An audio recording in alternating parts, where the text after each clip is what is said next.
verdade, Gabriel. Eu sou mais. Eu sou mais.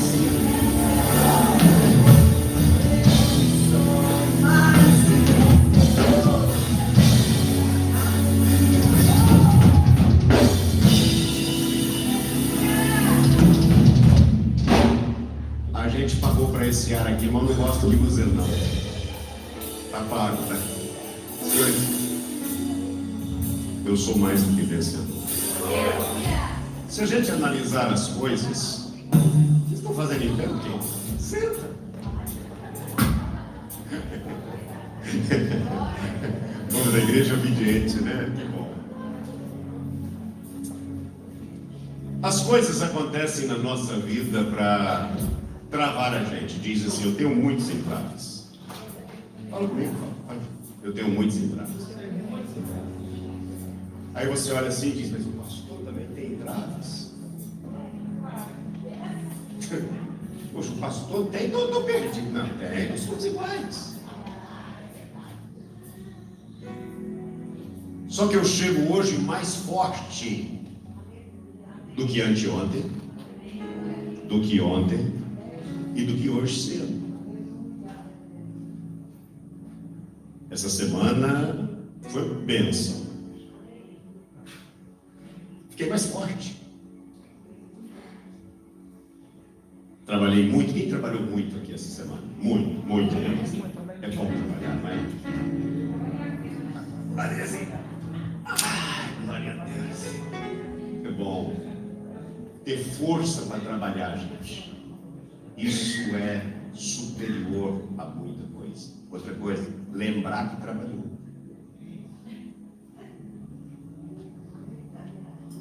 Eu estava conversando semana passada com uma pessoa e ela repetia o que tinha me falado. Daqui 5 minutos ela repetia de novo e perguntava a mesma coisa. E era um grande homem de negócio. Perdeu a memória. Muito bom a gente lembrar, primeiro, que a gente tem amigo. Uau! Lembrar que tem amigo. Você sabe que amigo não compra, né? Você sabe disso? Tem como comprar. Tem até uma frase na internet que amigo não tem valor.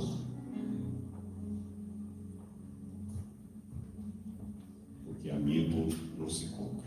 Só que está um pouco errado. Amigo não tem preço. Mas valor tem. Você não tem preço, mas você tem valor. É muito bom a gente ter amigo. Tem amigo que é bonito, tem amigo que é feio. Isso é importante. Amigo, estende a mão.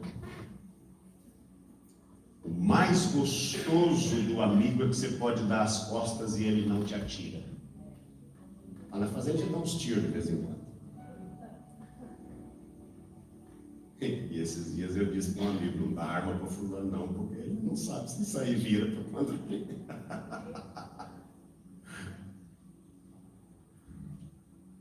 Amigo é precioso.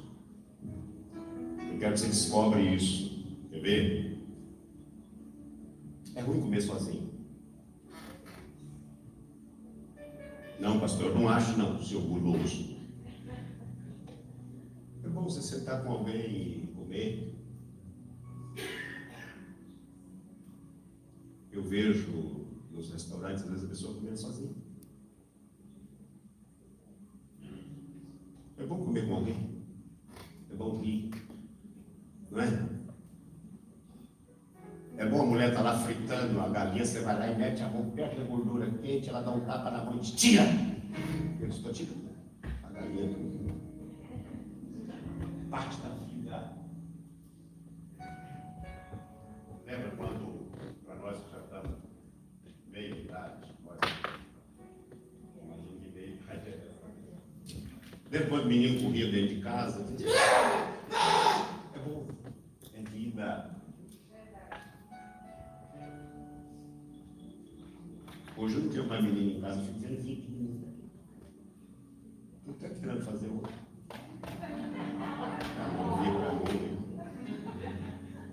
É bom. É vida. Escute bem isso.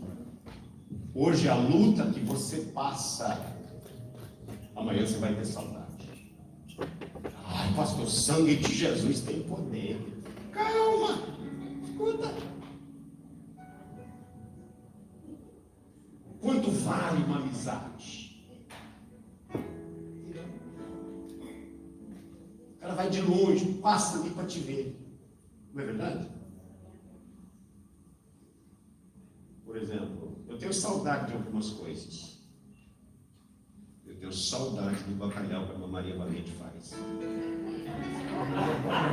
cantando, olha só, pastor, não vou gastar esses minutos de graça aqui, não. Sabe o que significa isso? Os amigos. Eu não vou lá sempre.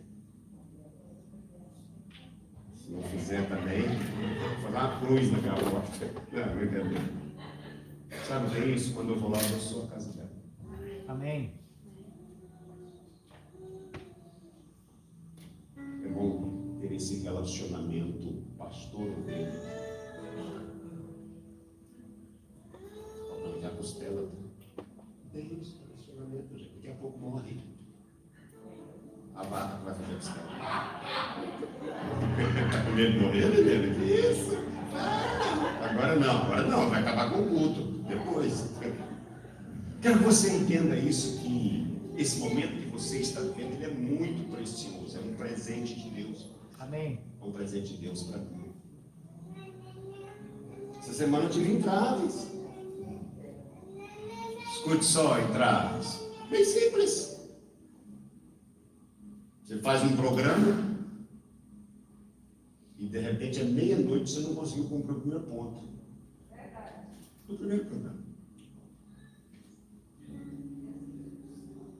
Um dia só, estourou a bomba de tirar a água do esgoto.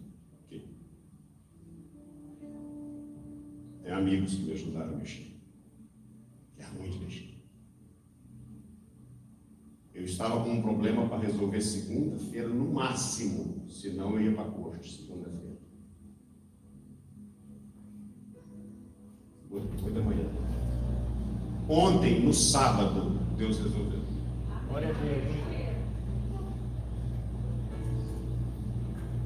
Quando arruma a bomba, eu descubro que o cano principal de água aqui do prédio tinha arrebentado. Glória a Deus, arrebentou. O cano arrebenta. Eu vi na quinta-feira. Sexta e quinta tem escola, tem quase 700 alunos. Pessoas sem ar. Vazantes, eu sei, Jesus. Você já pensou suspender 700 famílias?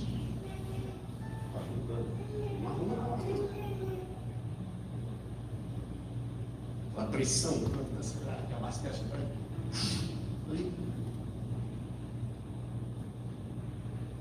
Terminamos de arrumar a bomba, escuta só, vamos sair. A luz de um quarto desse aqui, com a igreja lá dentro, desligou. Glória a Deus, desligou. E eu tenho medo de luz, gente, de choque. Eu não tenho medo do capeta, mas de choque eu tenho. Medo. Já levei muito choque na vida. Você falar assim, vai dar um choque para respirar o coração disso. Deixa, não morrer, eu quero. Aí arrumamos aqui. Graças a Deus, terminou muito com luz.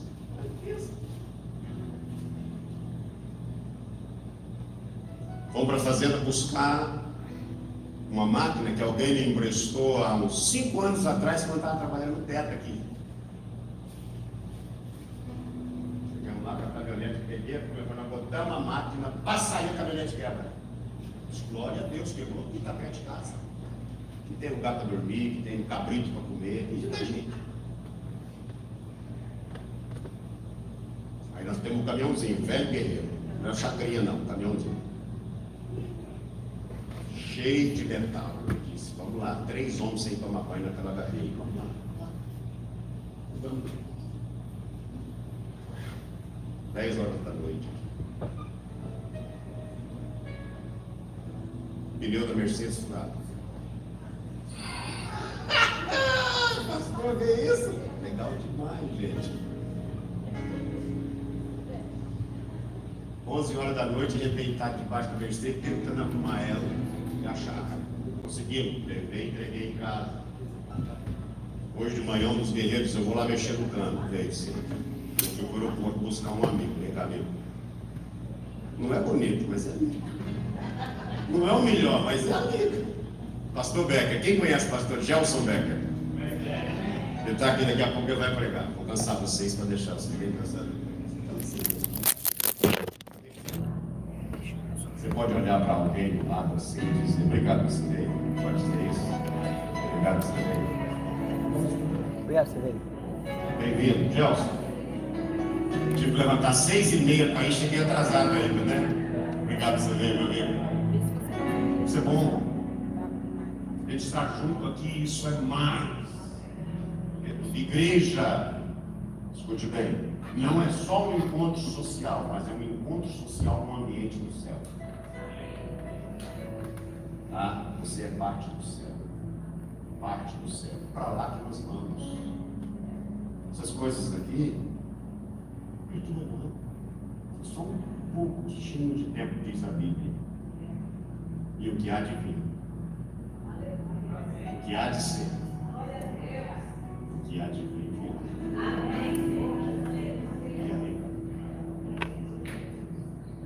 Eu quero chegar lá no céu, do lado da irmã Baraúna, e a gente ficasse pelo menos uns 30 anos batendo papo. Descansou hoje a semana. 30 anos, né? Conversa. 30 anos de conversa. Porque lá nós não teremos esse limite do tempo. Escute bem isso. Quem é que sentiu dor essa semana? Pelo menos umazinha. Lá não tem dor.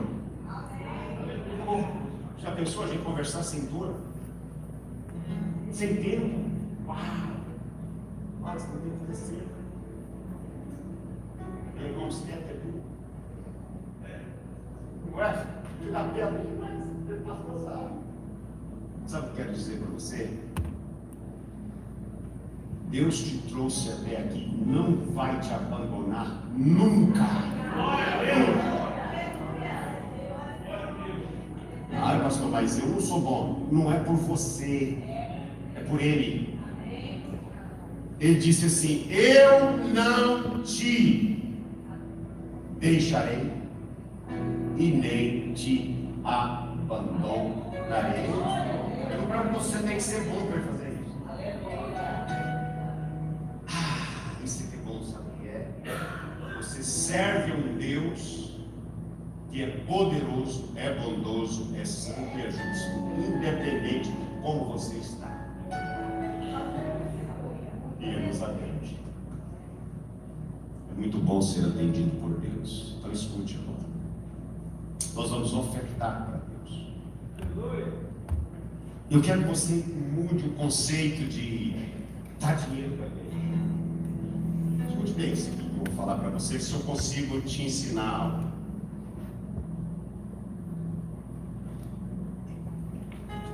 Se eu pedir você $100 para mim,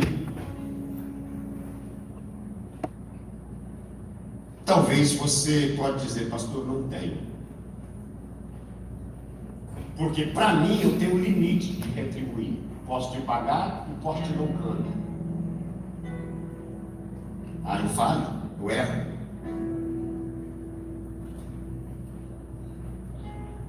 Pastor, o senhor dá o cano? Não, não dou. Mas eu sou humano, eu posso errar. Quando Deus diz, traz os seus dízimos à casa do tesouro para que haja mantimento nela, Ele não está dizendo para você trazer Escute bem. Porque você não precisa do dinheiro. Ou porque a casa de Deus está em necessidade. Tira isso fora. Eu estou trazendo para a casa de Deus porque eu sou grato pelo que Deus me deu. Esse é o primeiro ponto. Segundo, eu sou fiel ao que Deus me confiou. Escute bem isso. Isso é muito sério. Eu não dou meu dinheiro à igreja porque a igreja me convenceu que está certo. Não é isso. Eu dou o meu dinheiro à igreja porque é a segunda coisa. Porque eu quero ser e permanecer fiel a Deus. Quando eu faço isso, eu mexo na estrutura do dar de Deus. Não é isso? Eu sou grato e fiel. Tem funcionário que te enrola, mas tem funcionário que é fiel. O funcionário fiel, quando ele pede, você puxa. Você é fiel. O funcionário que é enrolão, quando ele te pede, você diz: tá bom, deixa eu pensar no seu caso. Acabou, morreu. Eu não quero que você seja um funcionário de Deus, um filho de Deus infiel. Eu quero que você seja um filho de Deus que possa confiar as riquezas dele em você. As riquezas dele em você não é para mim, isso é para nós, é para mim, é para você.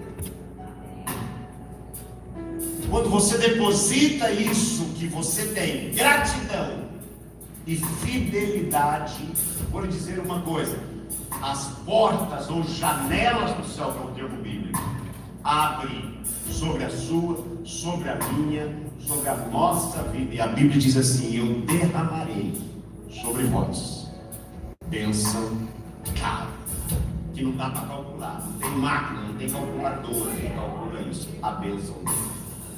Eu quero te convidar nesta noite, se você já é, permanecer fiel, se você não é, se tornar fiel, porque o segredo de Deus para a sua vida é esse: gratidão e fidelidade. Pode trazer seu dízimo e sua oferta.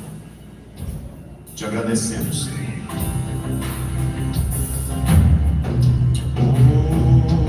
Aleluia. Se você deseja fazer via cartão, às vezes eu estou sem dinheiro, ali no canto tem. Você pode entregar seu dízimo e sua oferta.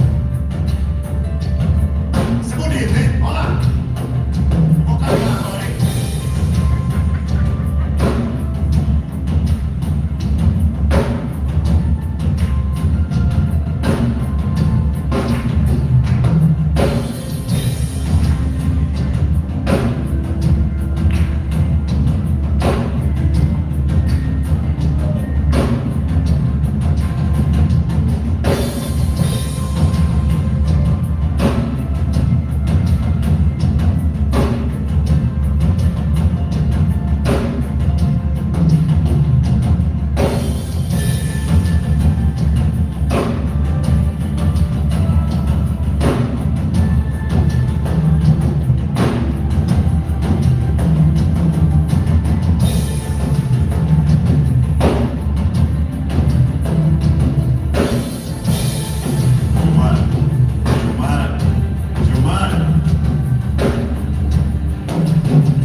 assim, fica bem grande.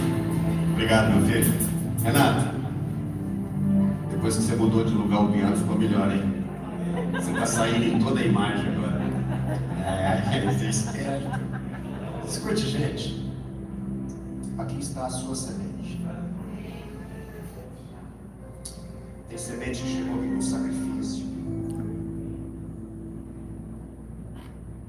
Tem semente que chegou aqui, você poderia pagar a luz da sua casa que você está trazendo aqui. Poderia pagar seu carro. Por que você trouxe?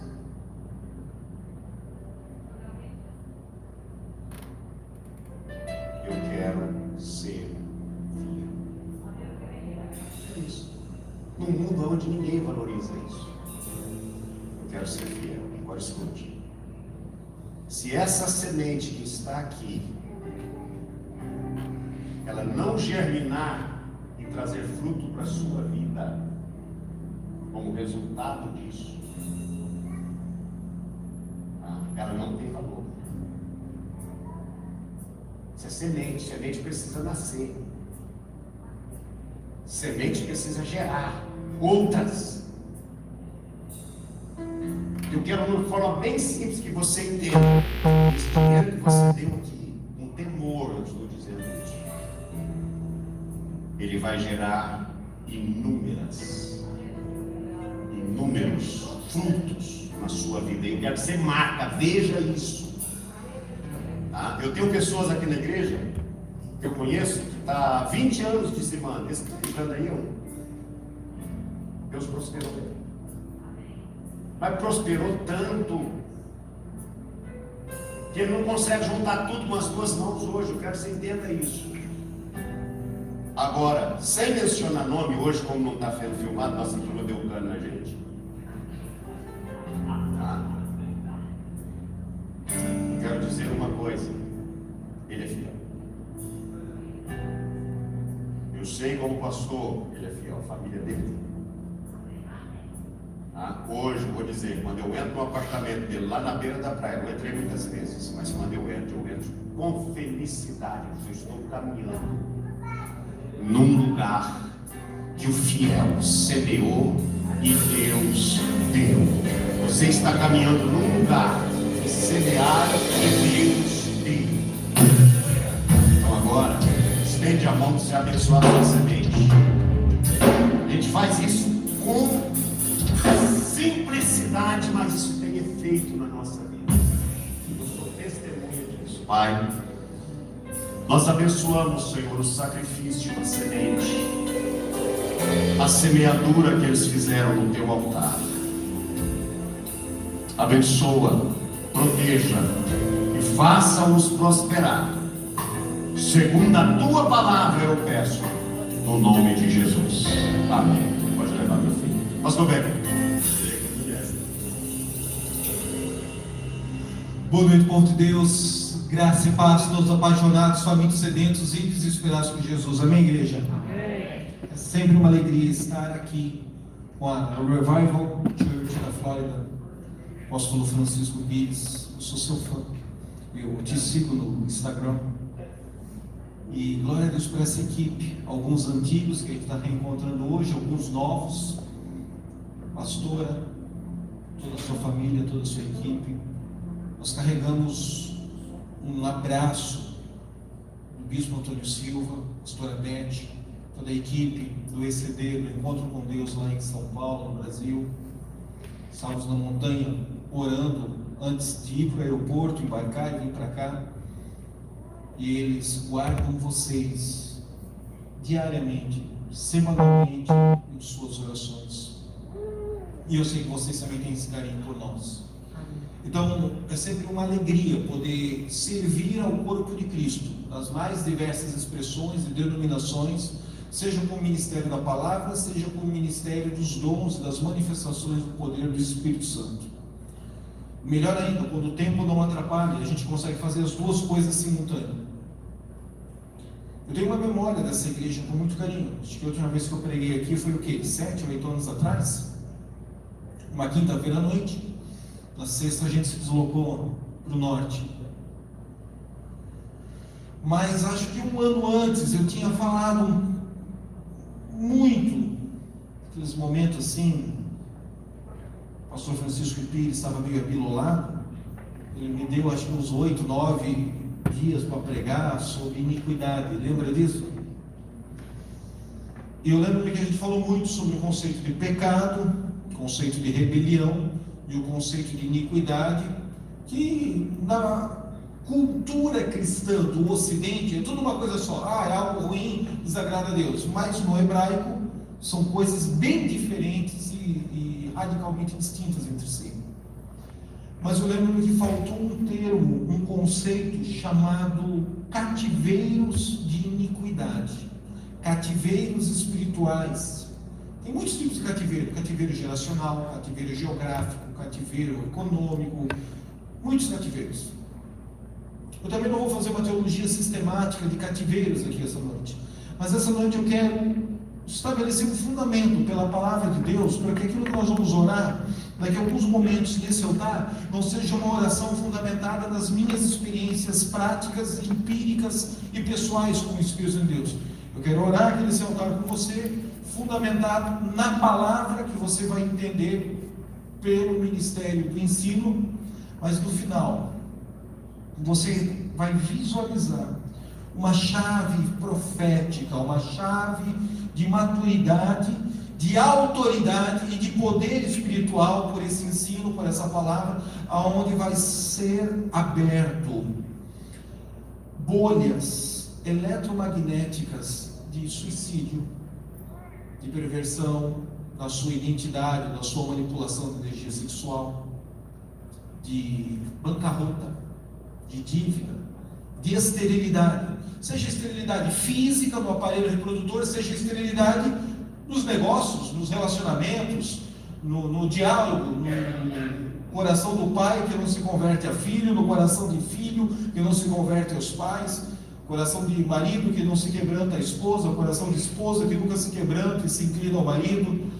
Esses cativeiros são reais, e eu digo para você, esse portal de tempo, os 2 últimos anos da pandemia, houve a maior manifestação pública do acúmulo sedimentado, somatizado de uma substância espiritual terrível, chamada a iniquidade das nações. Aí a gente volta lá naqueles 8, 9 encontros que nós falamos aqui alguns anos atrás. A iniquidade do indivíduo, a iniquidade da família, a iniquidade de uma personalidade jurídica, seja um partido político, seja um órgão, um departamento do governo, seja um CNPJ, uma personalidade jurídica de uma igreja, de uma denominação, de uma instituição, ou a iniquidade de uma franquia que vende hambúrgueres. Essas coisas no mundo jurídico é papel, mas no mundo espiritual possui identidade, missão, propósito, seres humanos, foco, destino para o dinheiro arrecadado. O destino é expandir a obra evangelística e o maior número possível de pessoas terem a revelação de Jesus e serem batizadas, ou financiar uma nova expressão macroecumênica de espiritualidade para destruir e desconstruir uma cultura judaica cristã já estabelecida na psique da cidade. Então existe uma energia, existe um espírito, existe uma vida própria por trás de cada uma destas cadeias de prisão, jaula, gaiola espiritual. Diga comigo, a expressão hebraica é cativeiro espiritual. Poderia usar aqui a expressão gaiolas espirituais, talvez fosse até mais prático no nosso mundo ocidental. Prisões. Mas o conceito hebraico é de cativeiro. O Salmo 94, versículo 20 diz assim, porventura o trono de iniquidade te acompanha, o qual é forjado, o qual é estabelecido o mal contra as nossas vidas, através de uma lei. Essa versão, se não me engano, corrigida, fiel. Diga: trono de iniquidade. É uma cadeira, aonde algo se assenta e algo reina, algo governa, algo exerce influência. O que é o pecado? O conceito mais elementar da teologia sobre pecado é errar o alvo. Diga para quem está ao seu lado: errar o alvo. Perder o pênalti. Você é ruim. Você é ruim de Deus, você é ruim de oração, você é ruim de jejum, você é ruim de Bíblia, você não pratica, você não tem disciplina, você não é repetitivo na palavra de Deus, nas práticas emocionais, você fica espiritualmente fraco, vem a tentação, vem os dardos inflamados do inimigo na sua mente. Você queria que o anjo Miguel levantasse o escudo da fé e neutralizasse os dardos inflamados na sua mente. O anjo Miguel não levanta o escudo da fé por mim e por você, porque Deus quer que eu e você amadurecemos nele e pela palavra dele, para nós levantarmos o escudo da fé que ele nos deu, sem merecermos, mas ele nos deu, e assim nós neutralizamos o mal, que começa sempre com um pensamento, um sonho, uma intuição, uma visão, uma amargura, um ódio, uma raiva, uma inveja, um ciúme, um fuxico, uma fofoca no meio da congregação. E se você tiver maturidade, entendimento de cortar o mal pela raiz e não deixar esse negócio fermentar, diga graças a Deus. Bendito seja o nome do Senhor, porque já existem elementos do caráter de Cristo Jesus polidos na sua relação de fé com Deus, com a igreja local, com os irmãos ao seu redor. Se você não tiver, você é um sobrevivente da fé. Mas o pecado sempre acontece sob uma perspectiva acidental. Diga, se é pecado, foi um acidente. Não, Becker, não foi um acidente. Eu gosto de pecar, e esse pecado é o meu pecado de estimação. Pronto, então não é pecado. O cristianismo ocidental chama esse negócio de pecado, mas a Bíblia chama isso de rebelião ou iniquidade. Acidentalmente eu pequei, não se desespere, creia. O autor de Hebreus nos afirma isso. Temos um advogado junto ao Pai Celestial que intercede, que ora, que media por nós, Jesus, o Cristo. Amém? Agora, rebelião não. Rebelião não foi um acidente de pecado. Foi um planejamento estratégico de pecado. Eu vou chegar lá e eu sei que eu tenho treino, repetição, palavra de Deus, devocional, jejum, oração, e já recebi luz de conhecimento, luz de revelação divina dentro de mim, suficiente para vencer essa tentação. Mas eu não quero vencer essa tentação. Eu tomo a decisão de me entregar a essa tentação. Eu agora sei que é errado, agora sei que é pecado, mas sabe uma coisa? Pendura a Bíblia, pendura Deus, pendura o Espírito Santo no prego e vai pecar. Então, você não cometeu um pecado acidental. Não foi uma falta de habilidade que você é um perna de pau e na hora do futebol você perdeu acidentalmente o pênalti por falta de repetição. Você joga bem, você chuta bem, mas você disse: eu vou perder esse pênalti porque eu quero que o treinador seja demitido. Eu vou perder esse pênalti porque eu tenho interesse que o time adversário vença e o meu time perca. Você planejou chutar a bola para fora. Você planejou errar o alvo. O cristianismo ocidental chama isso de pecado, mas não é pecado. O hebraico, o manuscrito original, chama isso de rebelião. E quando isso se torna compulsivo e cíclico e repetitivo na mente de uma pessoa, Romanos capítulo 1, Paulo dá uma relação de 28 padrões de pecamentos cíclicos e repetitivos, que se torna uma compulsividade na mente de um crente, já selado, já nascido de novo, que já tem a revelação de Jesus e a comunhão com o Espírito de Deus. Então isso não se torna mais nem um pecado e nem uma rebelião, isso se torna agora uma fortaleza de iniquidade. Agora você está torcido, cara.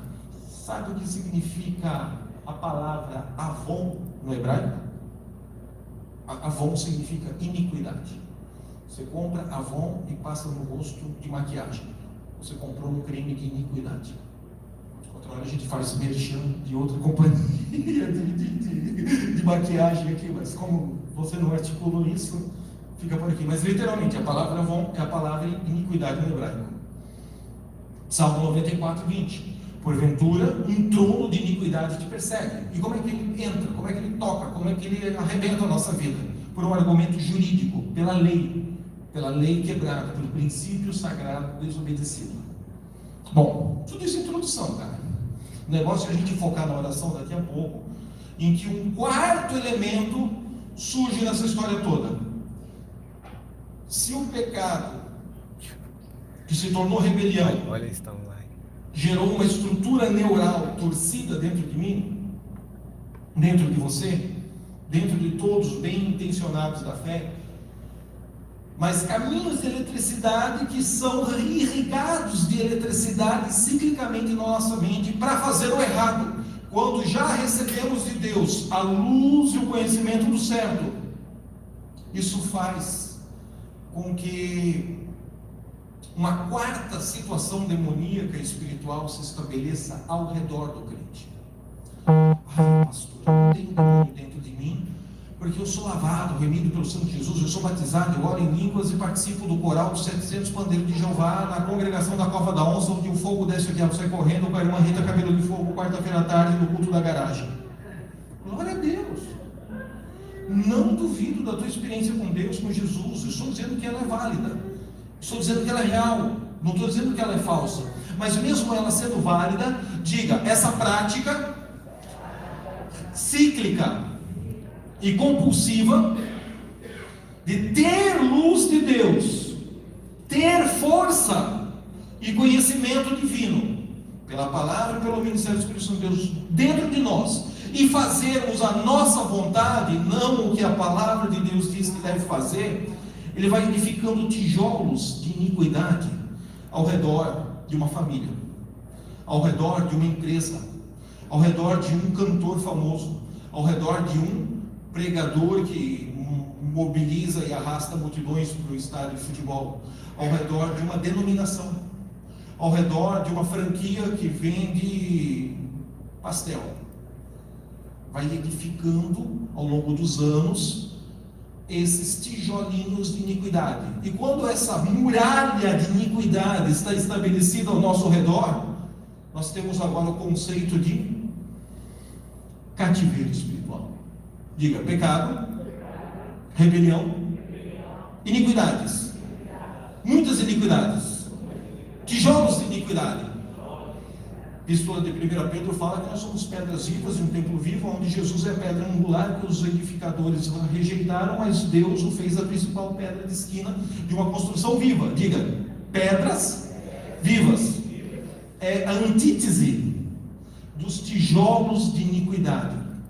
E isso agora gera uma energia, isso agora gera uma egrégoria, isso agora gera uma bolha, isso agora gera uma atmosfera espiritual, onde você adora, você louva, você vem na igreja, você faz muitas coisas certas, mas algumas coisas que geram nojo e ânsia de vômito na mente de Deus, na sua mente não gera desconforto. Na mente de Deus gera desconforto, na sua mente não gera. Por quê? Porque você viciou, você se tornou compulsivo naquela estrutura de iniquidade. Bom, quando chega nesse nível, então você não está mais falando de um tijolo de iniquidade, eu estou falando de um trono. Salmo 94, versículo 20, um trono de iniquidade. Há uma situação em que aquele padrão compulsivo reina e vence. Como isso se estabelece na minha ou na sua vida? Simples, diga, já recebi a instrução bíblica, já recebi a luz da palavra. O Espírito de Deus testificou no meu espírito, é para comprar macarrão, mas eu decidi comer arroz. Numa outra situação, talvez não fosse pecado arroz, não fosse pecado macarrão, mas quando você tem uma direção, uma palavra, uma revelação específica, aí você manipula Deus, aí você manipula a luz de informação que você recebeu de Deus. Não, Deus, peraí, também não é bem assim. Ou você se entrega literalmente às paixões da carne, aos pecados compulsivos. Isso gera uma atmosfera, um ambiente propício para manipulação profética, para indução psicológica, para falsa profecia. Você que não nos conhece ainda, talvez possa entrar no website e entender um pouquinho mais. Nós temos hoje uma escola de profetas, escola de ativação profética. treinamos pastores, treinamos líderes em mais de 36 países ao redor do mundo. E no meio da pandemia, muitos pastores que vieram nos procurando na plenitude da manifestação da sua estrutura de iniquidade. Esses tijolos de iniquidade podem ser meus, podem ser da minha família, podem ser formados não só pela minha geração, pela geração dos pais, dos avós, dos avós, dos tatravós, mas às vezes, sabe o que eu tenho percebido? Que existem tijolos de iniquidade em prédios, na estrutura física. Você vai orar, vai guerrear em Brasília, em alguns prédios, para que algumas coisas entrem em pauta na votação, como por exemplo a reforma do INSS. Cara, tem demônio em pessoas, mas tem demônios em estruturas. Às vezes você compra uma casa, uma cantora famosa no mundo gospel, alvo das nossas orações, nosso carinho, nosso respeito, tinha uma casa num determinado local, que no passado foi um cemitério indígena. A cidade até tem um nome de uma marca de cigarro famosa. Quando a gente foi orar, no telhado da casa dela tinha um demônio. Então existem coisas que os tijolos de iniquidade se estabelecem na nossa vida por nossa responsabilidade. É ação, reação, é o nosso pecado. Existem coisas que acontecem em pecado acidental, existem coisas que é uma rebelião planejada. Mas existem coisas que às vezes você cai numa empresa para administrar um problema, e quem estava ali naquela empresa gerenciando antes que você derramou sangue de criança, de cabra, de galinha, e existe uma energia residual maligna. Você, como um intercessor, um homem ou uma mulher de Deus, vai quebrar pela oração, pela sua fé no sangue de Jesus. Como é que Apocalipse 12 diz que os venceu? Pelo testemunho da palavra e pela fé no sangue do Cordeiro. Simples, não tem que reinventar a roda. Diga, tetelestai. Está consumado, foi bem feito de uma vez por todas. Só usamos a palavra da fé para ligar. Só usamos a palavra da fé para girar a chave, abrindo ou fechando aqui agora, nas mais diversas circunstâncias. Às vezes uma igreja entra num local e tem uma energia residual perseguindo essa igreja. Às vezes é pecado do pastor, e às vezes nem do pastor é do cara que estava antes ali. Na época da luterana, quando tivemos uma renovação carismática, 30 anos atrás, tinha um pastor missionário numa casa de sapê. E a filha queria se suicidar, a esposa depressiva pensando em suicídio, e ele sozinho, lavando louça naquela casa, ouvindo vozes. Ele não fez nada de errado, ele não estava em adultério, ele não tinha nenhum pecado moral, ele não roubava dinheiro, a esposa dele não, era uma mulher cristã que se esforçava ao máximo, um outro pecado, como todos nós pecamos, mas nada assim agressivo que afrontasse a santidade de Deus. Só que ele estava numa casa que tinha uma estrutura de iniquidade. Se você for no interior do Nordeste brasileiro, vê as cantigas, as letras, as canções indígenas, as mantras africanas da nação Nagô, que fica sendo repetida enquanto a água fica sendo derramada e a terra sendo misturada com cal, e as pessoas marchando e fazendo aquelas danças folclóricas. Aquela terra está sendo invocada com uma entidade. A questão não é quem é o culpado. Pare de procurar culpados. A questão é onde eu tenho que usar a chave da revelação da palavra de Deus e dar um comando de fé. Fazer uma oferta no altar. Quebrar o meu coração. Às vezes essa culpa, esse pecado é meu, é seu, é individual. Às vezes ela chega a ser coletiva. E outras vezes você está no lugar errado e aquela estrutura predial tem uma energia de iniquidade, um trono de iniquidade que te persegue. Havia uma igreja estabelecida numa cidade, das 7 cidades do Apocalipse, onde Jesus reconhece: e sei que vocês têm um pepino específico para administrar aí, que as outras não têm. Vocês habitam numa cidade onde existe o trono de Satanás. Salmo 94, 20 fala sobre o trono de iniquidade.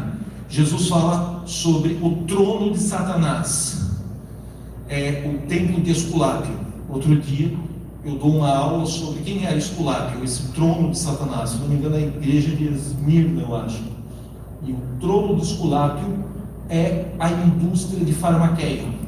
Está diretamente conectado com esse surto dos 2 últimos anos, esse golpe da economia e esse lucro assustador das indústrias farmaquímicas. Não é a mensagem da noite, precisaria de mais uns 2, 3 dias para desenvolver isso. Mas o que você tem que entender é que existem tronos de energia maligna que está estabelecido ali. Se você comprar aquela casa, se você abrir a loja ali naquele ponto comercial, ou você quebra pela fé no nome de Jesus, ou você vai sair derrotado e vai questionar a Deus, vai questionar a justiça de Deus. Por não ter a revelação e o entendimento da palavra, vai botar a culpa no Espírito Santo, vai botar a culpa naquele pastor, aquele pastor que recebe minhas ofertas e está orando pouco, tem que orar mais, está orando sentado, dia que está orando de joelho no milho. Aí começam essas superstições, começam esses folclores, começam essas crendices. A pessoa começa a dizer: Deus, tu é poderoso, eu sei que tu me ama, mas tu está atrasado comigo. Esses são os sintomas de alguém que está num quadro de cativeiro espiritual. Você tem a sensação de que você é o motor de uma Ferrari. Pastor, eu já recebi pela palavra de Deus, pela instrução, eu sei que eu sou um Porsche, mas eu estou vivendo uma carenagem de Fusca, de Fiat 147. Quando você vem para a igreja, 1 ano, 2 anos, 3 anos, você faz a sua parte, está sendo fiel no pouco, na expectativa de que algo seja estabelecido, ampliado, maximizado, ativado profeticamente, acelerado nos resultados econômicos, financeiros, materiais, matrimoniais, cura de um câncer ou qualquer outra doença. E você carrega então agora uma elegante, silenciosa amargura com Deus. Quem é que já ficou amargurado com Deus?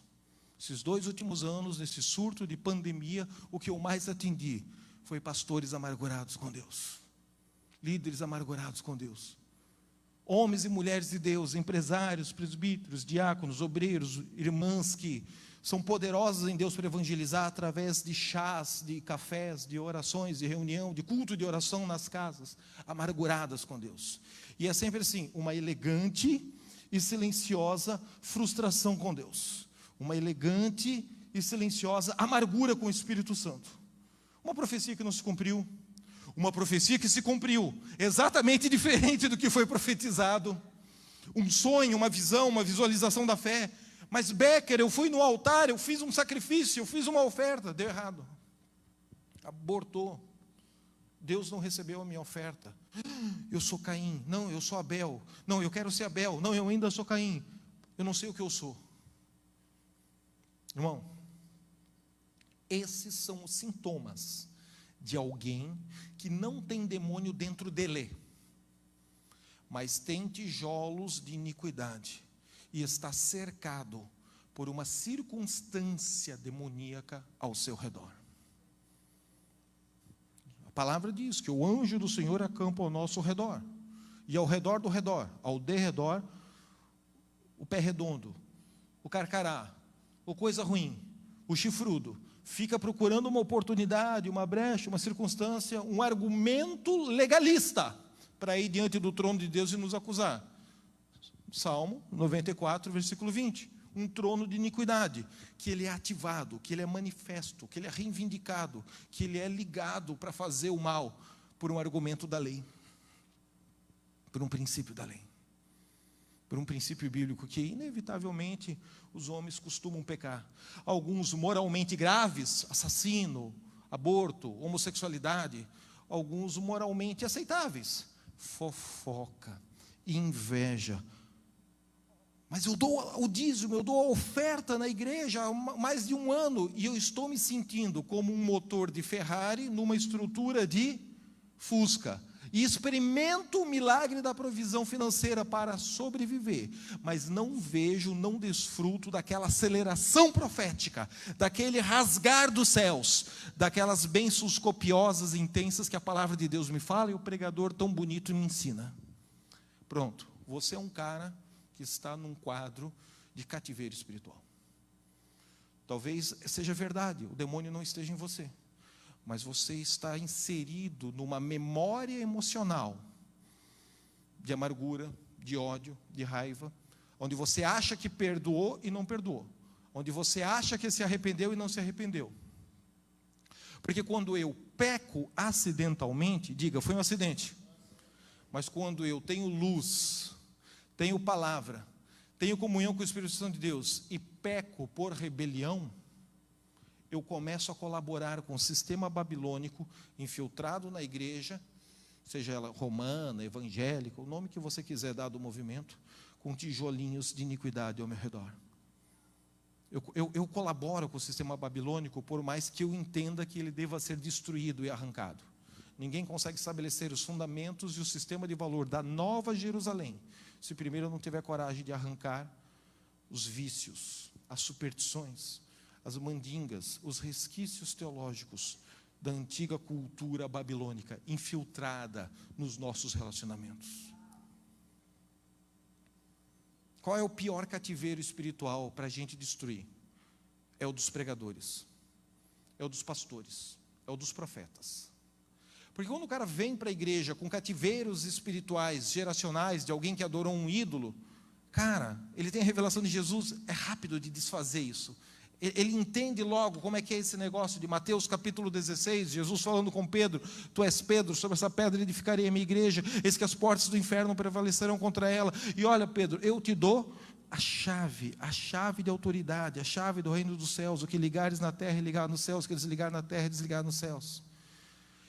Se ele vem de uma tradição espiritualista, esotérica, animista, se ele é um maconheiro, fumador de droga e usador de LSD, o cérebro dele está até meio danificado de tanta coisa química que entrou ali e criou caminhos de eletricidade, caminhos de iniquidade para o mal. Mas ele tem a revelação de Jesus, ele recebe o Espírito Santo, é rápido essas estruturas de iniquidade, esses tijolinhos da maldade, essa energia que está ao redor dele ser desfeita. É rápido. E Efésios fala que ele nos transportou do reino das trevas para o seu maravilhoso, glorioso reino da luz. Agora, quando o cara nasceu na igreja, com 3 anos de idade, ele já sabia o conceito de trindade. Aos 5, ele já pregava a história do Mar Vermelho e fazia a coreografia da dança do faraó. Aos 15, ele estava em crise com seus hormônios, querendo pegar as irmãs da igreja, da mocidade, o pai e a mãe em cima, feito um gavião, mas a mente dele contaminada com pornografia, que durante 2 anos de pandemia, ele ficou, o que já tinha acesso à iniquidade antes, agora ficou mais fácil, ficou mais difícil de controlar, ficou mais potencializado, catalisou essa estrutura do mal. E agora ele tem 30 anos de idade, porque ele casou achando que com 18 anos casado iria vencer todos os seus medos, ou suas fobias, ou as suas perversões, e ele agora gasta dinheiro com profissionais da manipulação da energia sexual aí na rua. Mas ele realmente ama Jesus, ele tem luz e conhecimento da palavra de Deus, ele está cansado, e ele se sente o cara mais nojento do mundo, 30 segundos depois de praticar o ato pecaminoso. Mas, no entanto, ele não sabe se abraça a vida desraigada e abandona a igreja e fala mal da igreja, ou será que existe alguma coisa na palavra de Deus que essas igrejas que ficam 50 anos pregando a pregação do fluxo sanguíneo e do cego de Jericó, elas não possuem na teologia delas essas ferramentas para ministrar ele? Porque elas ficaram presas num momento teológico de 500 anos atrás. Porque elas ficaram presas num mover teológico que veio do céu de 100 anos atrás. Mas o que Jesus está fazendo agora, nos últimos anos, eles têm medo. Eles se fecharam e eles dizem, não, eu não preciso dessas aulas de uma escola de ativação profética, porque essa teologia aí é para milênio. E eu sou boomer. Sim, mas eu acho o quê? Que a próxima geração não vai precisar dessa linguagem contextualizada, desses códigos que estão na palavra de Deus, até porque a próxima geração vai lutar com demônios que a geração anterior nunca imaginou que existiam. Porque a geração dos nossos pais lutou com demônios, que a geração dos nossos tataravós nunca imaginou que esse nível de iniquidade seria manifesto assim, explicitamente nas universidades, nas novelas, nos programas de televisão, nas escolas, na sociedade dos dias de hoje. Então entenda, essa noite, se você se sente preso em alguma circunstância de energia maligna, perseguidora, é a sua noite, é a minha noite, é o nosso momento de nos render no altar, à palavra de Deus. E nessa oração coletiva, os anjos de Deus vão literalmente pegar uma chave espiritual e arrancar você desse cativeiro, arrancar você do meio desses tijolinhos cíclicos e compulsivos da maldade. Isso não tira a tua responsabilidade, não tira o teu livre-arbítrio de ser visitado pela tentação e vencer a tentação na próxima semana, nos próximos dias, nos próximos meses, nos próximos anos. Mas isso vai te dar uma ferramenta de força, de vida, um fogo, uma paixão, um novo senso de santidade. O espírito do temor do Senhor volta no meio da família, no meio do indivíduo, no meio da congregação, no meio da cidade, no meio da nação. E quando essas coisas começam a acontecer, nós estamos lançando os fundamentos e estamos preparando um caminho para um avivamento. Não é que Deus não quis mandar o avivamento, é que os elementos que antecedem o avivamento não foram correspondidos por parte de uma geração da igreja. Mas nós somos a geração que está sofrendo uma das maiores afrontas do inferno, seja pela militância socialista, esquerdista, seja pelos movimentos homossexuais, seja pelos movimentos de aborto, ou pelos movimentos de eutanásia. Nós estamos sofrendo uma das maiores afrontas em 2000 anos da era cristã.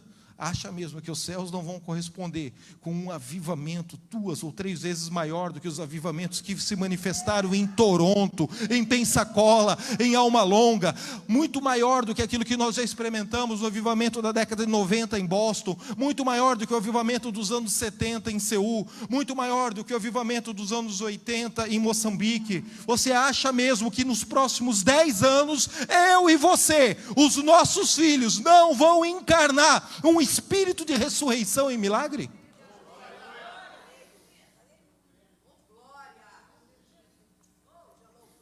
Aonde abundou o pecado, superabunda a graça de Deus.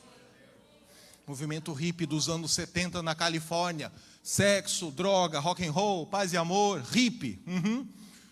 Calvário Chapel, uma igreja de bermuda e camisa florida, onde a cúpula e os líderes basicamente eram os maconheiros da década de 70. O inferno vomitando e Deus usando o seu senso de humor irônico. Ah, é? Vem cá. Vou fazer de vocês profetas. Vou fazer de vocês pregadores. Vou fazer de vocês evangelistas. Não será diferente a colheita dos próximos 10 anos. Há um manto de avivamento, há um manto de ressurreição, há um manto de cura que está voando sobre a Flórida. E nesse momento todos diziam, esse manto vai ser reivindicado e vai ser pego pelo Guilherme Maldonado. Esse manto vai ser pego pelo Bill Hymon. Esse manto vai ser pego pelo John Eric. Qualquer um pode estender as mãos e pegar esse manto de avivamento que vai ser desatado nos próximos 10 anos sobre quem for fiel, quem perseverar, quem suportar a pressão e a afronta do inferno, da mídia, dos movimentos políticos, dos movimentos de manipulação de energia sexual. Esse manto está voando sobre a nossa cabeça agora. E sabe o que eu desejo? Não é que Deus está falando, eu desejo do fundo dos meus rins que essa igreja pegue esse manto para ela. Que você se una ao seu pastor, à sua liderança e comece a preparar o caminho para um avivamento. E comece a aplainar montes, a aterrar vales, a restaurar uma vereda antiga, a restaurar um caminho perdido, até que a glória do Senhor se manifeste como um rio. Eu sei que em algum momento escatológico a glória do Senhor será conhecida por toda a terra. Mas por que não, nos meus dias, na minha geração, nos meus filhos, a glória do Senhor ser conhecida pelos todos os moradores da Flórida? Através da nossa instrumentalidade, através da nossa equipe. Pare de vir para a igreja para sobreviver espiritualmente. Você é uma Ferrari, você não é um Fusca. Você é um Porsche, você não é um Fiat Uno. Pare de vir para a igreja para sobreviver no meio de uma militância homossexual que ataca a mente do seu filho. Seu filho vai ser o profeta que você nunca acreditou que ele poderia ser. Seu filho vai ser o médico que, além de ciência, medicina, vai impor as mãos e vai orar quando tudo der errado no laboratório de farmaqueia. Sua filha vai ser a professora que vai se levantar na universidade e vai dizer: essa ideologia, essa doutrinação eu não faço na minha aula. Eu creio que existe um Deus e Ele é real. Essas pessoas estão agora num processo de incubação de fé criativa. As borboletas estão batendo as suas asas, elas estão batendo as suas asas, e eu sinto que as borboletas estão batendo as suas asas levezinho, lenta, mas progressivamente. Quanto mais pessoas forem despertadas por uma palavra como essa, e se unirem a esse mover, logo, logo, os céus se abrirão, a escada de Jacó se manifestará, e a glória do Senhor invadirá a terra. Agora, como o Senhor vai fazer isso através de mim e de você, se nós estamos presos num cativeiro financeiro, sem dinheiro para esse avivamento? Se nós estamos presos num cativeiro de enfermidade, até temos dinheiro, mas vivemos no hospital, sobrevivendo para não morrer de alguma doença que o nome é esquisito e os médicos e a ciência não conseguiu curar. Essa noite, o mesmo Espírito que ressuscitou Jesus entre os mortos quer vir sobre mim, quer vir sobre você e quer nos ressuscitar em glória e nos levar ao terceiro céu e nos levar à presença manifesta da glória do Senhor. Não importa se o demônio está dentro de você ou se está ao seu redor.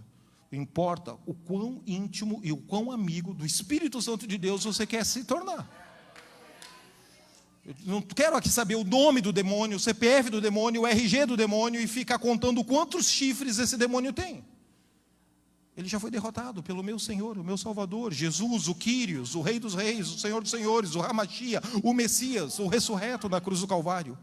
Eu quero me unir em fé e liberar esse rio, e liberar esse fogo, e dar essa palavra, e dizer: anjo do Senhor, tira o espírito do João, tira o espírito da Maria, tira a mente, tira a psique do Severino, e tira ele dessa cova do inferno, tira ele desse buraco do inframundo, tira ele dessa dimensão de depressão, de suicídio, de pornografia, de ódio, de raiva, de bancarrota, de não ter dinheiro para os sonhos de Deus se manifestar, somente dinheiro para sobreviver e ir empurrando com a barriga.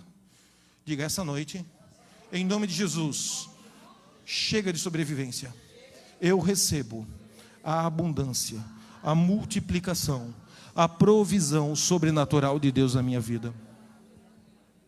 E esses anjos vão tirar o espírito do adorador, do intercessor, e vão levá-los acima dessa nuvem de concreto, acima dessa nuvem de trevas, acima dessas circunstâncias que você ora, e parece que o ferrolho de ferro abre assim uma frestinha, pinga um pouquinho de unção, pinga um pouquinho de cura, pinga um pouquinho de paz no seu casamento, pinga um pouquinho de amor com os filhos, e depois se fecha.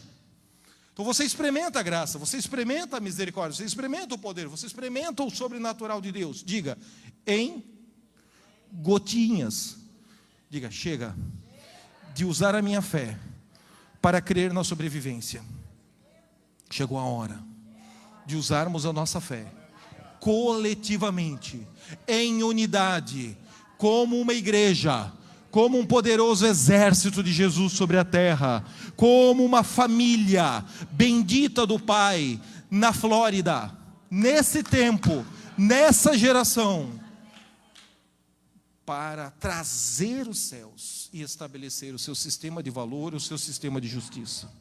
Muito mais do que sobreviver ao mal, as portas do inferno que não prevalecem, é a igreja que está furiosa, com faca no dente, indo contra as portas do inferno.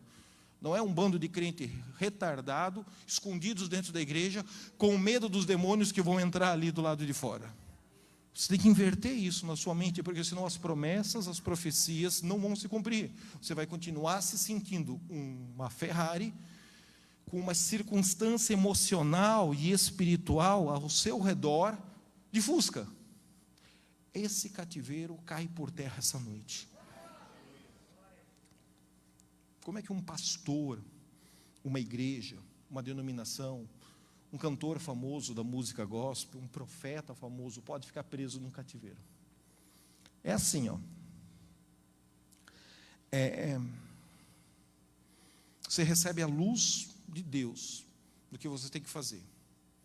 Deus testifica no seu espírito, e aí você racionaliza a palavra de Deus, a voz de Deus. Seja a palavra logos, texto canônico da Sagrada Escritura, que está aí na sua Bíblia, seja a palavra rema, inspiração vocal de revelação pessoal, que eu tive quando estava sonhando, estava jejuando, estava orando, estava dirigindo o carro, ou Deus falou através de um profeta dizendo: assim diz o Senhor.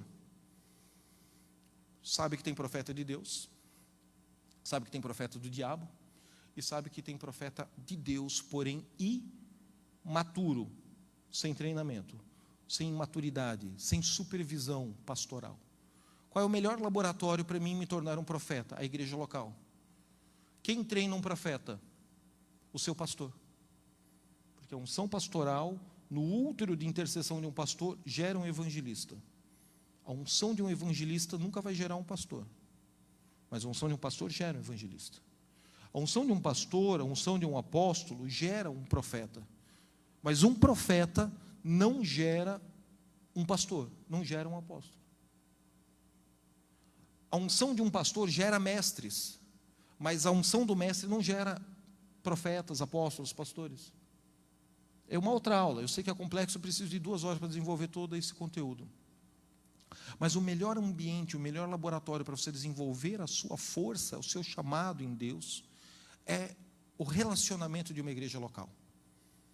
E igrejas têm momento que estão mais no alto da montanha, contemplando a face do Senhor, glória face a face. E igreja também passa por fases, ciclos, estações e períodos de vale de ossos secos. E não adianta você quebrar o teu pacto e a tua aliança com o Deus no altar de uma igreja para procurar outra igreja, porque você só quer ir atrás do fogo. Não, você tem que viver um momento de abundância e de esterilidade. É como um casamento, na alegria e na tristeza, na saúde e na doença, na abundância financeira e quando tiver sem linha de cartão de crédito. Porque vivendo essa rotina, você estabelece uma das coisas mais poderosas no reino de Deus. Diga: fidelidade, foco, compromisso, palavra, determinação. E não estou dizendo que pastores não erram, não estou dizendo que pastores não têm demônio, não estou dizendo que não existe seta do diabo que entra na minha mente. Estou dizendo que a unidade é mais poderosa para fazer todos nós sairmos de uma caverna e subirmos ao terceiro céu, essa noite, nesse altar. Bom, meu pastor, Bispo Antônio Silva, me ligou alguns anos atrás, e eu estava num cativeiro espiritual, tipo esse que eu estou descrevendo para você. Não havia nenhum pecado moral, só havia uma amargura com o sistema religioso, com o sistema denominacional. Agenda, pregação, congresso, evento, marketing, publicidade. Queria atropelar esses pastores, esses congressistas, esses avivalistas bunda mole, fake, de plástico que a gente vê por aí, se possível com uma Kombi enferrujada, cheia de corintiano dentro. Mas Jesus não me dava essa oportunidade. Então eu fiquei amargurado. Não falava dessa amargura, questionando silenciosa e elegantemente a justiça de Deus. E o pastor Antônio Silva me chama e diz: Becker, você vai passar pelo que eu passei. Você vai fazer 40 dias de oração. E para de fazer as orações que você está fazendo agora. Como é que ele sabia que eu estava fazendo orações de lambeção, de ferida e de amargura? Profeta, né? Você vai orar 40 dias, um único versículo, e não vai falar mais nada para Deus. E você vai pedir para Deus nascer de novo. Você vai pedir para Deus: Espírito Santo de Deus, venha sobre mim e me convença da justiça, do juízo e do pecado. Vem, Espírito Santo de Deus, tira a minha mente infectada pelo vírus da religião e me dê uma mente de criança, recém-convertida, que viva o primeiro amor. Foi um exercício simples, 40 dias para voltar à essência, para voltar ao primeiro amor. Os primeiros 3 minutos que ele falava no telefone aquilo, eu pensei, meu Deus do céu, que conversa é essa, pastor? Se não fosse o Senhor, eu mandava plantar batata, mas se é o Senhor, eu vou escutar até o final. Fingindo uma submissão. Diga, racionalizando uma luz divina que já estava dentro de mim, mas que eu não queria obedecer. Tua identidade, o teu destino são poderosos em Deus, contanto que eles estejam conectados com o exercício da responsabilidade do livre-arbítrio. Porque destinos também se abortam se o livre-arbítrio for exercitado desalinhado com o propósito de Deus. Cara, a vontade do homem sendo substituída, invadida, quebrada pela vontade do Pai, é uma coisa que só os maduros conseguem sobreviver à pandemia. Só sobrevive a pandemia espiritual os maduros. Ou você amadurece e deixa. Pai, é o seguinte, eu queria que o Senhor me livrasse dessa hora, mas foi para essa hora que eu vim. Estou agonizando e suando sangue pelos meus poros. Mas se não der, então seja feita a tua vontade. Vou beber desse cálice. Mas se possível, passa de mim beber desse cálice. Pois é, não foi possível. Jesus bebeu desse cálice. A vontade de Jesus sendo quebrada e substituída e invadida, e a vontade de Deus Todo-Poderoso, o Pai, vencendo a vontade de Jesus na terra. Quando isso acontece comigo e com você, sabe o que acontece? Diga, cativeiros espirituais de demônios desaparecem imediatamente. É um pecado de estimação, pornografia no site. Eu estou em comunhão com o Espírito de Deus porque eu saí de um culto de domingo à noite arrepiado, cheio de glória. Aí na segunda-feira vem aquela seta na mente. Já tenho luz da palavra de Deus. Eu já tenho uma chave dentro de mim. Eu já sei marcar esse gol. Eu já sei acertar esse alvo com uma flecha certeira. Eu tenho que tomar uma decisão. Diga, a minha vontade ou a vontade de Deus? Quando Jacó perde e sai mancando, então Jacó vence. Enquanto Jacó resiste e aparentemente ele está vencendo o anjo, espiritualmente Jacó está perdendo, está sendo derrotado. Quando a vontade de Jacó é substituída pela vontade do Senhor, então espiritualmente Jacó está liberto de um cativeiro espiritual que torturou ele, que torturou o pai dele, que torturou o avô dele e assim sucessivamente. Entra-se agora num conceito de cativeiros de iniquidade geracionais. Não vou desenvolver esse tema essa noite. Vou fechar o raciocínio para a gente ir para a oração. Vamos ler um texto? Juízes capítulo 6. Vamos ler do versículo 1 em diante. Porque ali ilustra bem essa dinâmica de como funciona o mundo espiritual. Eu quero um milagre, eu oro a Deus pedindo um milagre, e Deus nunca responde com um milagre. Isso é uma regra quântica, uma chave, uma equação matemática do mundo espiritual. Diga, Deus sempre responde com uma mensagem através de um profeta. Cara, isso é chato, mas é assim que funciona. Eu fiquei 40 dias dando uma resposta positiva à mensagem na boca do meu pastor. 40 dias em que eu só podia falar para Deus. João 3,16. Repita comigo. Porque Deus amou o mundo de tal maneira que deu o seu Filho unigênito, para que todo aquele que nele crê não pereça, mas tenha vida eterna. Cara, eu aprendi isso com 5 anos de idade, com 3 anos de idade. Isso é coisa de recém-convertido. Sou um cara que eu fui em 36 países pregar, o meu pastor me dá um puxão de orelha, diz que eu tenho que voltar ao primeiro amor, que eu estou preso numa estrutura de religiosidade, na minha espiritualidade, já como líder, já como pastor, já como pregador, já como líder de uma escola de profetas que já era profetas, e que eu preciso voltar à essência, eu preciso voltar ao primeiro amor. E a penitência que ele deu para mim, 40 dias, em que você só vai dizer em oração, João 3,16, peça para o Espírito Santo de Deus te convencer da justiça, do juízo e do pecado. Você é nascido de novo, eu sou crente há 10 anos. Agora te apresenta diante de Deus como um idólatra, como um feiticeiro. Chega diante de Deus essa noite como uma prostituta, como um ladrão. Chega aqui nesse altar essa noite como um drogado. Não, mas eu não sou um drogado. Não interessa. Chega nessa noite, nesse altar, trazendo a identidade demoníaca do cativeiro geracional que te marcou. Desse cativeiro que te impede de ser uma Ferrari. Eu sei que você não é, mas eu sei que você luta com esse desejo ruim que está escondido dentro de você. Só muda o nome do pecado, só muda o nome dos 26 pecados que Paulo relata em Romanos capítulo 1. Chega nesse altar e diz: eu sou um canalha, mas não vou continuar sendo um canalha. Espírito Santo de Deus, eu quero nascer de novo. Teologicamente essa oração é uma heresia. Porque já nasceu de novo, nasceu, um só batismo, uma só fé, eu entendo toda essa teologia. Mas existe uma teologia que não funciona no mundo emocional. E existe um exercício de intercessão que é herético, mas ele me salvou de mim mesmo. Mas ele me salvou da minha arrogância. Mas ele me salvou da minha altivez. Mas ele me salvou do meu conhecimento teológico. Mas ele me salvou de mim mesmo. Vou falar de novo, existe uma teologia, existe uma oração que está teologicamente errada, mas existe uma oração que no mundo emocional, no mundo devocional, no mundo espiritual, mesmo estando teologicamente errada, ela funciona, ela é eficiente, porque numa eu me exponho à luz e ao fogo que queima, a outra eu me maqueio, eu me auto-justifico, e eu impeço esse fogo, eu impeço essa luz de dissipar as trevas. Se o demônio está dentro de você ou está ao teu redor, qual o problema? O fato é que você funciona feito um fusca nos últimos 10 anos que frequenta uma igreja local e esquenta a bunda no banco da igreja.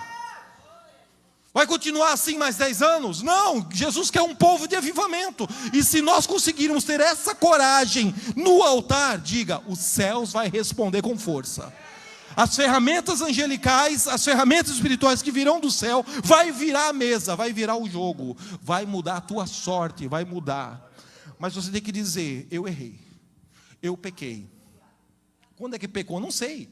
Quando comprou aquele carro, quando brigou lá atrás. Os cativeiros geracionais dos profetas, homens de Deus, um brigando com o outro. Vou escrever o teu nome no pé de goiaba.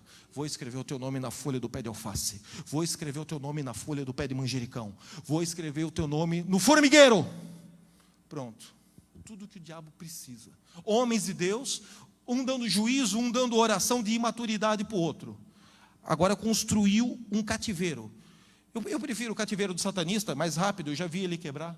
Eu prefiro o cativeiro do muçulmano, do árabe, do budista, do cara que vem lá das matrizes africanas. É mais fácil quebrar. Esse do religioso, do profeta, do homem de Deus ferido, que acha que foi curado, mas racionalizou a cura e no fundo ainda tem pus, ainda tem inflamação.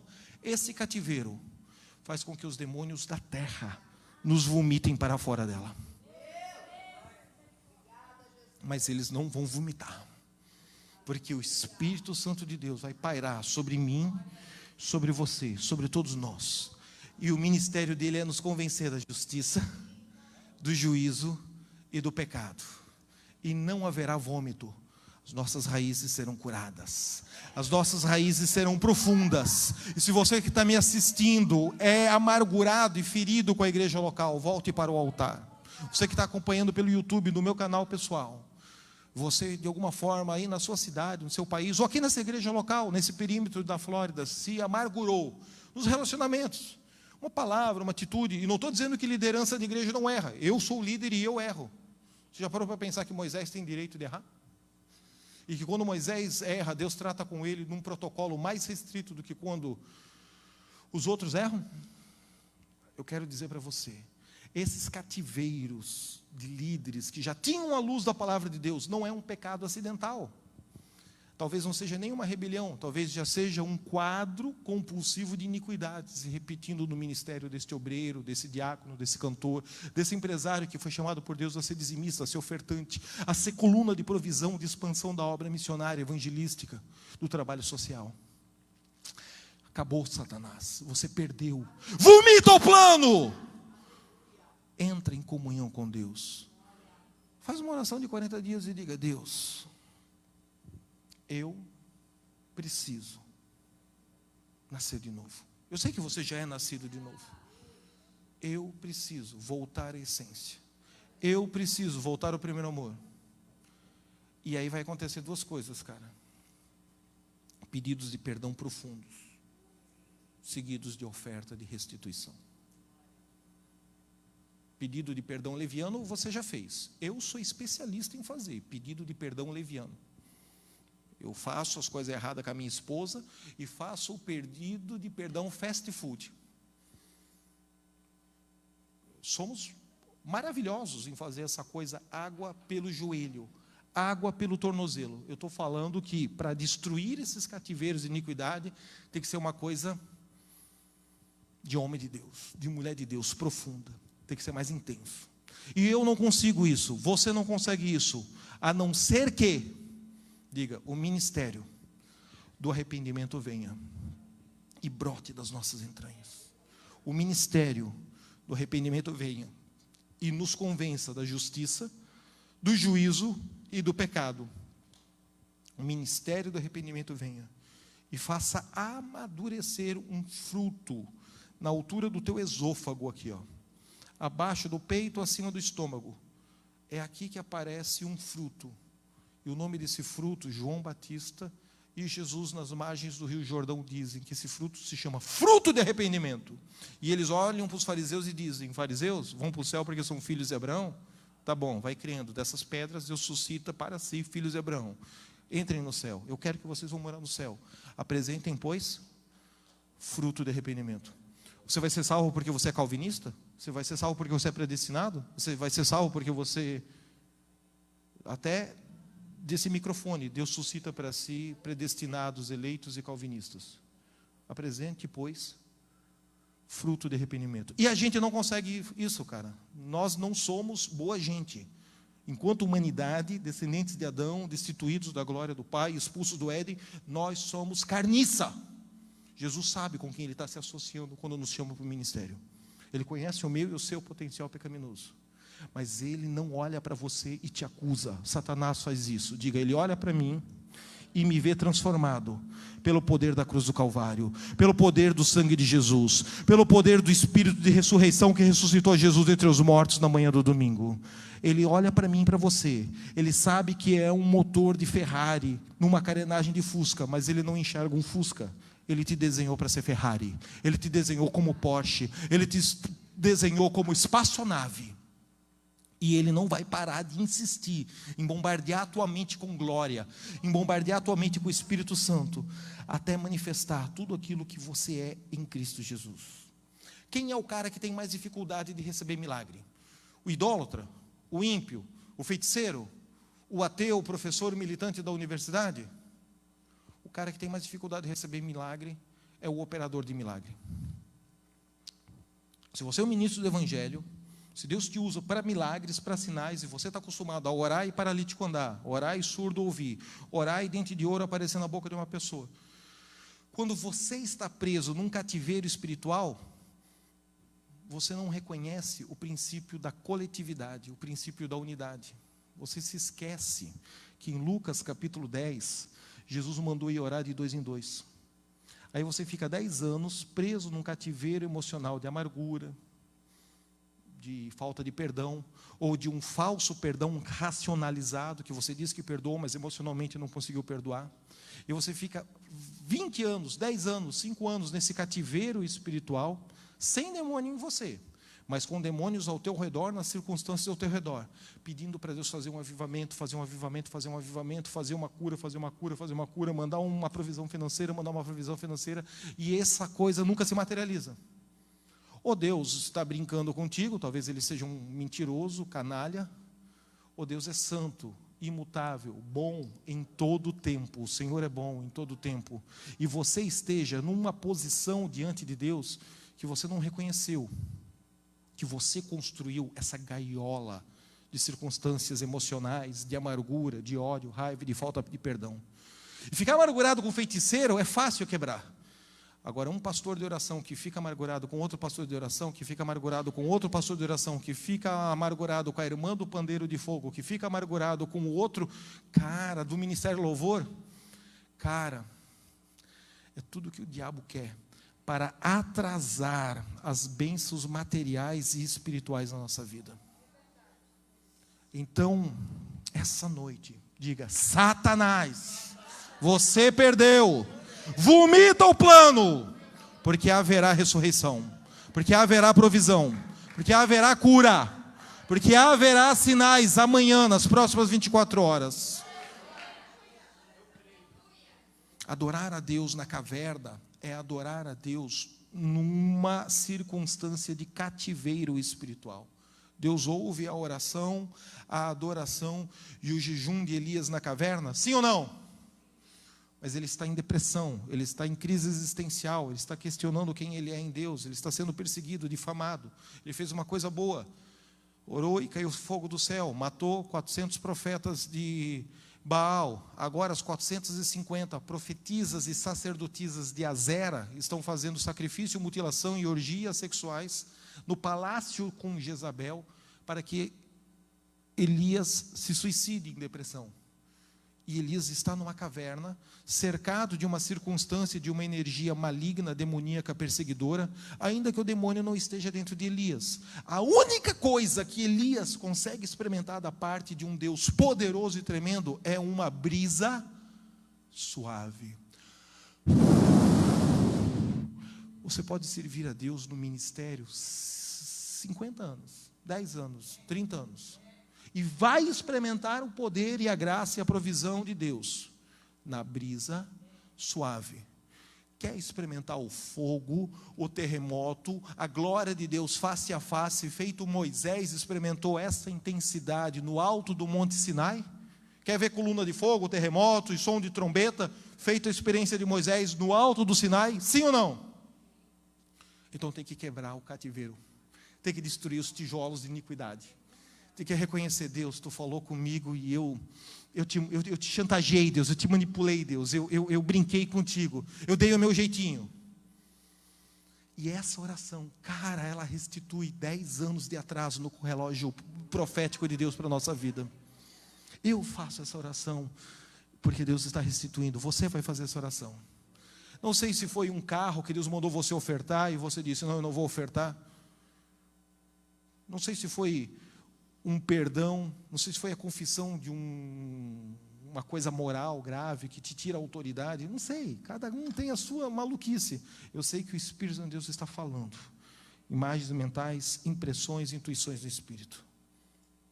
Operadores de milagre têm dificuldade de reconhecer que, embora eu seja um operador de milagre, eu preciso que uma criança de 5 anos de idade, qualquer um de vocês, preciso que uma criança de 5 anos de idade venha do lado de fora e abra a minha prisão emocional. Não precisa ser o maior intercessor da galáxia, não precisa ser o pastor mais forte da Flórida, não precisa ser o Benihim para orar por mim, porque eu sou um operador de milagres e estou preso numa situação que não consigo perdoar a minha esposa, perdoar o meu filho, perdoar o meu marido, perdoar uma outra igreja, uma outra denominação, um cara que me roubou, um cara que tentou me matar, um cara que me deu prejuízo aí de 540 mil reais no meio da pandemia. Cara, eu quero atropelar ele, mas enquanto eu alimento isso, eu fico preso. Mesmo que eu não queira, mesmo que não seja emotivo, mas seja uma decisão de fé madura, eu decido perdoar. Eu decido pedir perdão, eu decido abençoar, mesmo que ele não mereça ser perdoado, porque um dia eu não mereci ser perdoado, e Jesus me alcançou com a sua graça, com o seu amor, com a sua misericórdia. Então pode ser a Rode, 5 anos de idade, estavam orando lá na casa e aparece o anjo de Pedro, aparece o Espírito de Pedro. Pode ser um recém-convertido que aceitou Jesus, está vivendo o primeiro amor. Ele vai orar por mim, porque ele está fora dessa bolha de iniquidade, ele está fora desse trono de iniquidade. Eu edifiquei tijolos da maldade ao redor da minha mente. Ele ora por mim e ele enfia essa chave que Jesus deu em Mateus capítulo 16, reafirmou em João capítulo 20, versículo 24, se eu não me engano. Aqueles a quem tu perdoares os pecados estarão perdoados. Aquele a quem tu não perdoar, o pecado estará retido, os céus estará fechado. Então ele abre o cadeado. E aí ele fala do lado de fora: espírito do adorador, do intercessor, do profeta, do pastor Gelson Becker, sai dessa caverna e suba ao terceiro céu. Porque eu não consigo fazer por mim mesmo isso. E é aí onde os operadores de milagres, os pastores de grandes igrejas, os pastores que administram orçamentos milionários, apanham para o diabo. Porque ele não vai reconhecer um outro para abrir o cativeiro dele. Ele quer abrir o cativeiro dele. Ele ora e acontece milagre na vida dos outros. Ele ora e não acontece milagre na vida dele. E enquanto essa crise não é resolvida, do cativeiro espiritual, ele começa silenciosa e elegantemente a questionar a justiça de Deus. Ele começa a culpar a Deus. Ele começa agora a questionar o Espírito Santo de Deus. Ele agora ameaça sequestrar e dar uma surra no anjo Miguel. Ele agora começa dentro dele essa amargura, ele, teologicamente maquiada, mas espiritualmente perigosa. E vem a pandemia. Então o escândalo do cantor que assumiu que é gay, o escândalo do pastor que foi preso por pedofilia, o escândalo do outro pastor da grande igreja que o membro foi no culto de domingo e falou e passou o vídeo dele adulterando com a esposa, o escândalo do maconheiro, do drogado, uma coisa mais maluca que a outra. Começa a se expandir, as pessoas não entendem por quê. É o fim do mundo, é o diabo, o Satanás. Não, cativeiros geracionais de iniquidade, que ele estava preso. A pressão da pandemia manifestou o mal que estava escondido ali dentro dele. Eu não vou ler Juízes capítulo 6, você vai ler em casa. Mas 7 anos de opressão midianita, eles clamam ao Senhor, e Deus não manda um milagre. Ele manda um mensageiro, um profeta, uma profecia, uma mensagem. Gideão joga um tijolo e não recebe essa mensagem. Não recebe o profeta, não recebe a mensagem ensinada e profetizada. Deus manda um anjo. Diga, depois do profeta, com uma mensagem na boca, Deus manda um anjo, com a mesma mensagem. Gideão joga um tijolo no anjo. Como Deus é comigo? Ó, aqui eu estou lascado, procurando pé de goiaba para me enforcar. Deus não é comigo não. Aí vem o próprio Deus, o Senhor agora falar com Gideão. Diga, profeta, mensagem. O que Gideão quer? Gideão não quer uma mensagem. Gideão não quer uma profecia. Gideão não quer um ensinamento bíblico para manifestar a fé dele sobre esse firme fundamento sólido no altar. Gideão quer um milagre. Era a campanha de malhar o trigo no lagar do milagre urgente. Deus não mandou milagre, Deus mandou uma mensagem. O profeta é o primeiro que se lasca, né? Vaza. O anjo é o segundo que ele dá um fora. Quem é o terceiro? O próprio Deus. O próprio Deus. O próprio Senhor vem falar com Gideão. Aí Gideão se quebra. Faz o voto de incredulidade, se a lã fica molhada, se a terra fica molhada, aquela coisa toda. Iniquidades. Está manifestando publicamente as iniquidades de incredulidade, dúvida, medo, baixa autoestima dentro dele. Mas Deus é tão bom que tem paciência, misericórdia e amor. Até que de repente Gideão se manifesta em glória para livrar Israel dos midianitas, para livrar Israel dos filisteus. O milagre vai se manifestar. O milagre é real. Ele vem de Deus. Mas o milagre se materializa depois que você dá a resposta correta para o profeta, para o mensageiro, para a mensagem profetizada. Você recebeu luz de Deus e fez o que Deus queria que você fizesse. O milagre materializa.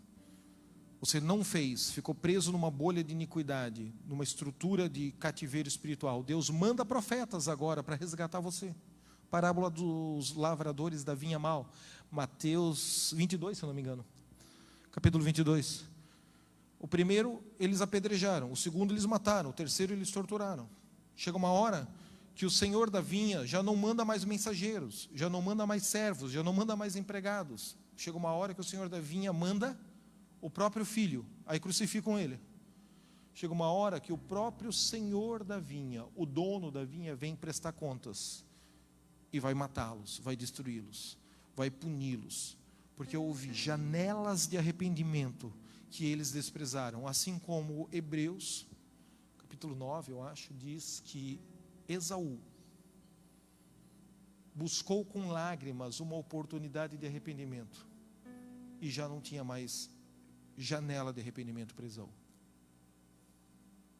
Esse é o tempo, essa é a graça, esse é o portal do amor, da misericórdia, do livre acesso ao Pai pelo sangue de Jesus. Essa é a nossa noite de romper com os tijolos de iniquidade que nós mesmos cozinhamos, assamos e fritamos esses tijolos na nossa mente e somatizamos eles ao nosso redor. Essa é a noite do nosso espírito sair de uma dimensão de caverna, aonde podemos experimentar Deus com brisa suave e subir na sala do trono, no terceiro céu, face a face com Jesus, aonde o poder de Deus se aperfeiçoa nas nossas fraquezas.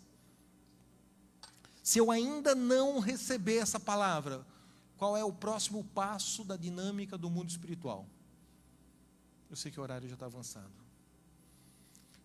Depois de toda essa engrenagem, pecado, rebelião, iniquidade, cativeiro espiritual, ministério do Espírito Santo, nos convencendo da justiça, do juízo, do pecado, o ministério dos profetas, os mensageiros tentando nos chamar ao arrependimento, e você continua fazendo o exercício da sua responsabilidade, do seu livre-arbítrio, de dizer não para a vontade de Deus.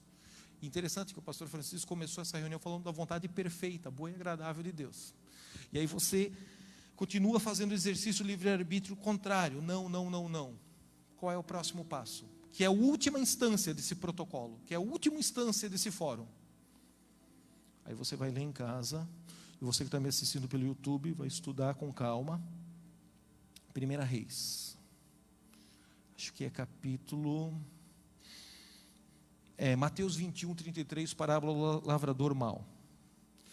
E a última instância desse protocolo de restauração, da dinâmica de um cativeiro espiritual, é um espírito de mentira, um espírito de engano na boca dos profetas. 1 Reis, capítulo 22, versículo 20 em diante. Não, Deus não manda um espírito de engano, Deus não autoriza um espírito de mentira na boca dos profetas para induzir um líder que é judeu, que é circuncidado. Acabe é da tribo de Israel. Jezabel que era pagã, mas Acabe é circuncidado. Induzir Acabe ao erro porque Deus estava de mau humor ou porque Deus é o demônio? Não. Ou porque Deus tem dentro dele o bem e o mal, como a nova era propõe. Tudo isso é bobagem. Não. O processo pedagógico final, a última instância que você não tem mais o que recorrer, é o Espírito de Deus ministrar a mente, ao coração de Faraó, pelas palavras proféticas do lábio de Moisés. E no dia seguinte, o coração de Faraó ser endurecido e cauterizado pelo próprio Deus, para que o Egito seja castigado em juízo. É o Espírito de Deus convencer Esaú, e o livre-arbítrio de Esaú levar ele para um caminho de emancipação e independência de Deus. É Gênesis capítulo 4, é o Espírito de Deus vir e visitar a consciência de Caim. Se fizeres o bem, Caim, tu não vai ser aprovado, tu não vai ser restaurado. Agora decida agora, Caim, vencer esse mal, essa tentação que está voando na tua cabeça. É uma decisão de Caim, não é uma decisão de Deus, não é uma decisão do Espírito Santo, não é uma decisão do arcanjo Miguel, é uma decisão do indivíduo. Mas se ele erra nessa decisão, não é que Deus está zangado e quer destruir. É inevitável Deus zelar e cumprir a sua palavra, e a destruição se manifestar na vida dessa pessoa. Judas Iscariotes, faz o que tem que fazer e faça logo. E o mal estava ali na mente dele. Ele poderia vencer o mal, ele não venceu. Assim como Esaú poderia ter se arrependido nas visitações das janelas de arrependimento, mas não se arrependeu. Eu vou pecar, eu vou me prostituir, eu sou um jovem da igreja, mas quando eu tiver com 50 anos de idade eu vou me arrepender, vou voltar para a igreja e vou converter. Você só vai se arrepender se você for visitado pelo Espírito Santo de Deus, que convence da justiça e do juízo do pecado. Se Ele está te visitando essa noite, não brinca.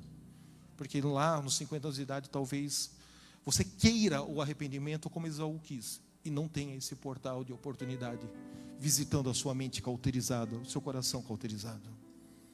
Agora, o que aconteceu com o faraó do Egito, o que aconteceu com Esaú, o que aconteceu com Caim, o que aconteceu com Judas Iscariotes, é o mesmo princípio, a mesma dinâmica, diga, um cativeiro espiritual que manifestou o fruto de iniquidade. Ou eu apresento o fruto de arrependimento, ou eu manifesto o fruto de iniquidade.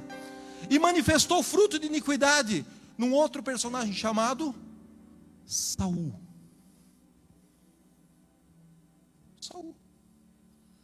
Deus não fala mais comigo pelo profeta Samuel. Deus não fala mais comigo pelo profeta Micaías. Deus não fala mais comigo pelos profetas de Deus. Então eu vou buscar a Deus pela feiticeira de Ben-dor. Ele teve muitas chances de ceder à vontade dele, à vontade de Deus, pelo puxão de orelha do profeta Samuel, e apresentar diante de Deus o fruto glorioso e maravilhoso do arrependimento.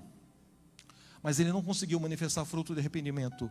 Na mente, na psique de Saul, floresceu o fruto da iniquidade. E agora Deus não está mais dele, o Espírito do Senhor se retirou dele. E agora ele apostatou, e agora ele morreu. Eu te dei vários personagens, diga comigo: Caim, Judas Iscariotes, Esaú, Acabe, Saul. O tempo é o nosso maior inimigo. Você entendeu a chave? Nessa nossa oração agora. É uma oração rápida e objetiva. Alguns de vocês já estão prontos para manifestar fruto de arrependimento no altar.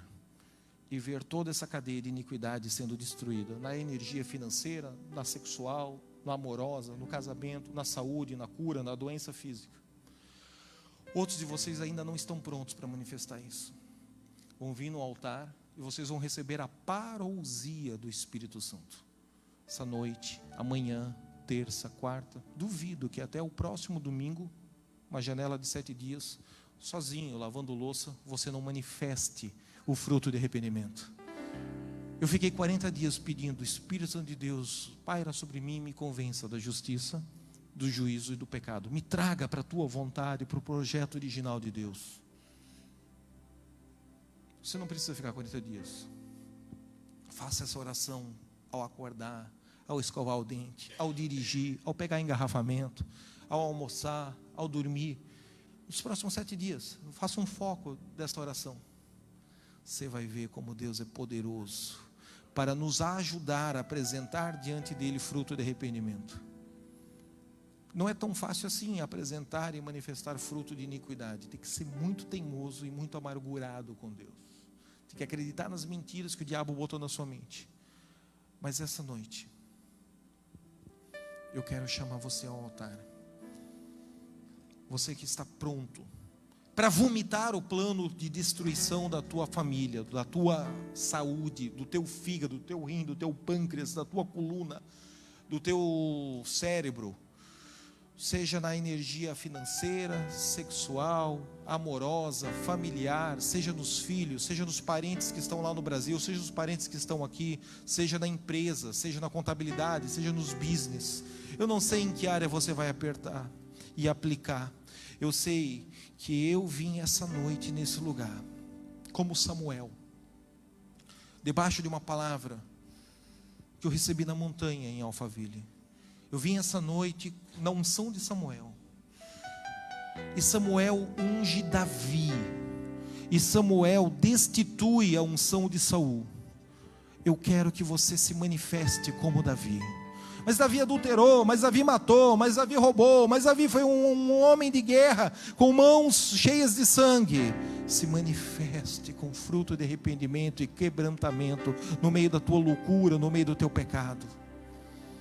O Senhor é bom, o Senhor é bom, o Senhor é bom. O próprio Samuel que ungiu o Saul, destituiu o Saul. O próprio Samuel ungiu Davi, e Davi, com seus defeitos, com seus medos, se manifestou publicamente, e foi para a louvor e glória do Senhor. Repita comigo: Espírito Santo de Deus, leva-me ao primeiro amor, leva-me de volta à essência de tudo. Paira sobre a minha mente, sobre o meu espírito e me convença da justiça, do juízo e do pecado. Todo espírito de mentira, todo espírito de engano na boca dos profetas, que eu não rejeitei, que eu não rompi, que eu não renunciei. Eu recebi luz de que aquela profecia era da alma, de que aquela profecia era mentirosa. Eu recebi luz que eu tinha que rejeitar aquela profecia de indução ao erro. Mas me foi agradável a carne pecaminosa alimentar aquela profecia do inferno. Eu renuncio, eu rejeito toda manipulação, todo engano que eu pratiquei ou que eu sofri e absorvi passivamente, sem rejeitar. Eu arranco isso da minha mente, arranco isso da minha alma. Pecados de estimação, pecados acidentais, pecados que eu planejei pecar como um princípio de rebelião, mente torcida, desejos, homens e mulheres sujeitos às mesmas paixões, expostos à mesma possibilidade de pecado que Elias. Mas assim como Elias venceu, eu tomo a decisão de vencer pela fé no sangue do Senhor Jesus. Perdoa, Deus, porque eu tinha que ter neutralizado essa flecha na minha mente com o escudo da fé, e eu fiquei passivo, eu fiquei de boca calada. Eu tinha que ter clamado, eu tinha que ter gritado, eu tinha que ter orado, eu tinha que ter invocado o Espírito Santo na hora da tentação. Mas eu gostei da tentação, eu me entreguei à carne, eu renuncio, eu rejeito, e eu quebro esse padrão cíclico, esse padrão compulsivo, esse padrão pecaminoso na minha vida. Fortalece o meu espírito, para que no dia da tentação, no dia mau, eu resista. Esconde-me agora na fenda da rocha, põe tua mão sobre mim, faz passar toda a tua bondade e misericórdia, permita-me ver a tua glória pelas costas, em nome do Senhor Jesus. Respire fundo, olhe para mim. Você acredita que eu tenho poder para tirar você desse cativeiro agora? Então eu vou te dar o comando. João, capítulo 20, versículo 23. Aqueles a quem perdoares os pecados, eles lhes serão perdoados. Aqueles a quem vocês fecharem os céus estarão fechados. Diga: eu decido abrir os céus contra todos os meus inimigos, contra todos os que têm inveja, ciúme, ódio, raiva, fofoca contra mim, contra a minha família, contra o meu ministério, contra a minha existência. Eles não merecem, como eu também não mereço, mas eu tomo a decisão da fé de perdoar o imperdoável, a me livrar de todo lixo, de todo eco, de toda somatização, de todo depósito de malícia e iniquidade na minha alma. Em nome do Senhor Jesus, verdugos, atormentadores, espíritos em forma de mosca, saiam com o lixo que eu estou botando para fora do meu coração. Respire fundo. Pai, eu tomo a autoridade apostólica no nome do Senhor Jesus, como igreja reunida, 2 ou 3 aqui, e eu abro esse cadeado espiritual, eu abro esse cadeado emocional, eu abro esse cativeiro, e eu falo agora aos demônios guardiões que estão na porta da gaiola, na porta da prisão: sejam amarrados, fiquem amordaçados, surdos, mudos e confundidos, sejam levados às fossas de Mariana, sejam concretados no fundo do Oceano Atlântico, no portal do inframundo que vem para a superfície da terra, pelas fossas de Mariana. Esses demônios agora fiquem ali impedidos de serem localizados e de serem libertos, soltos, até o dia do juízo branco, até o dia do juízo branco diante de Jesus. Demônios familiares, demônios geracionais, demônios de finanças, demônios de saúde, demônios de manipulação de energia sexual, demônios de ódio, amargura, falta de perdão, demônios que impedem o mover do ministério de reconciliação, caiam por terra agora. Caminhos de eletricidade do inferno sejam desligados na minha mente e da mente dos meus irmãos, da mente dos que estão orando à distância lá pelo canal do YouTube ou estão orando aqui, dos que vão orar ao vivo e vão orar daqui um ano, daqui uma semana, daqui um mês. Seja desligado na mente de cada homem e cada mulher que recebeu essa palavra, essa luz de entendimento agora, todo espírito de suicídio, espírito de morte, espírito de depressão, espírito de falência, espírito de bancarrota, fora! Em nome do Senhor Jesus, no prédio, no terreno, na propriedade, na cidade de Margate, no perímetro geográfico da Flórida, aonde os habitantes e colonizadores da Flórida somatizaram um lixo, somatizaram um demônio. Todo demônio que entrou na mente do sacerdote judeu, seja desligado agora.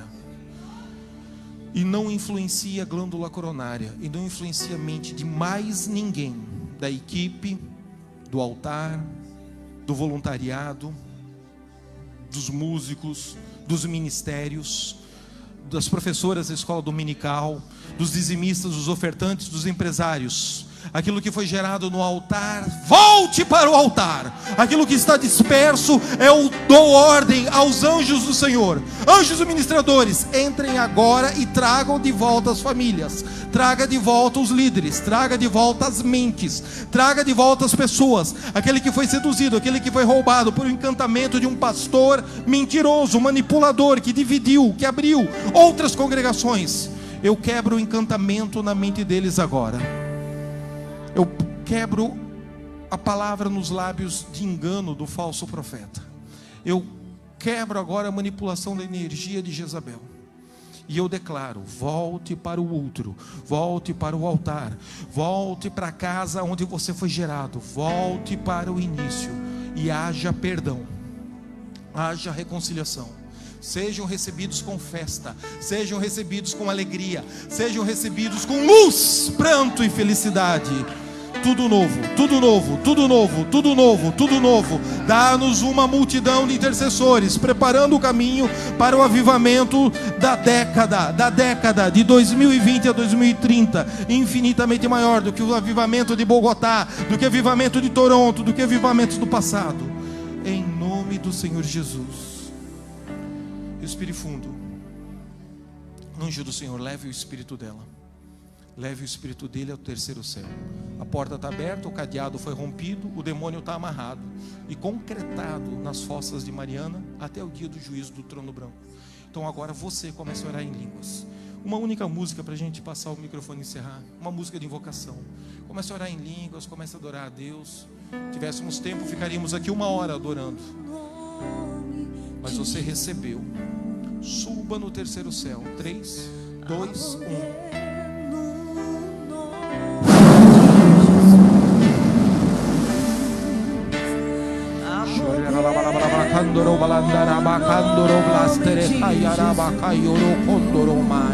Tira minha alma da prisão para que eu volte a te adorar. Tira o meu espírito da prisão para que eu entre no terceiro céu. 3, 2, 1. Há um plano de morte, há um plano de prisão, há um plano de vergonha, de constrangimento, demônios de fofoca, demônios de difamação, demônios de falsa profecia, demônios de falsa mídia que usaram a mídia social, sejam destruídos e concretados nas fossas de Mariana.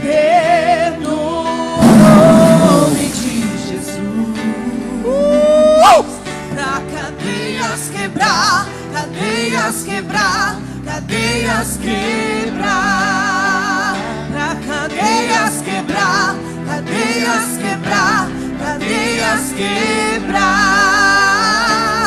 a poder no nome de Jesus. Pai, Pai, no nome de Jesus, nós ministramos a tua bênção sobre a vida da tua igreja. Cobre-nos com o teu sangue, Jesus.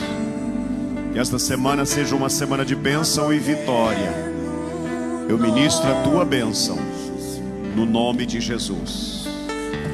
Quero pedir que você fique de pé aqui um pouquinho. Pastor Becker é uma autoridade nesse assunto e não é um explorador de igreja. Um homem sério, de uma boa vida. Nós o conhecemos há muitos anos. E ele vai estar conosco aqui por uns 2, 3 dias aí. Eu queria aproveitar ele amanhã. Nós não temos culto ainda na segunda. Não voltamos o nosso culto ainda. Mas para ele ministrar nessa área. Tá? De 8 às 9. Terminar cedo, a gente ir embora. Tá? Hoje passou do horário. E queria pedir a Cláudia. Cláudia, você pode vir para abrir a oração 7h30 da noite? Então tá. Então as irmãs quiserem vir, os irmãos, 7h30 vamos estar orando, 8 horas começamos. Para a gente encerrar 9, tá, Beca? Ajeita o horário aí. Horário. Ministra e oração. Não, ora pregar também, sem Bíblia não tem culto. O que a gente quer fazer é que ele ministre essa área de libertação. Amanhã vem específico. Você conhece pessoas, escute só. Tá? Pessoas que estão com dependências de remédio, dependência, psicotrópicos. Pessoas que têm ataques epiléticos ou desmaios, tá? Que às vezes não identificou o que é. Pessoas que ouvem vozes, tá? Pessoa que tem mágoa, não perdoou pai, mãe, avô, o estuprador ou alguém. Precisa bem isso. Pessoas que não gostam de si mesmo. Se você conhece alguém, diz: olha, nós vamos na igreja hoje, amanhã, pastor Gelson vai estar aqui, Renato, Débora vão ministrar aqui 1 ou 2 músicas. Cláudia vai estar orando 7h30 aqui, tem 7h30 hora, 8 horas a gente chega, canta 2 hinos. Pastor Gelson ministra um pouquinho e nós vamos estar orando. Para essas pessoas, para a gente poder ajudar, é a área dele. E ele está aqui conosco, então nós queremos utilizar isso. Chame alguém, pode ser 1, pode ser 50. Nós vamos ter aqui de 8 às 9 e vamos encerrar.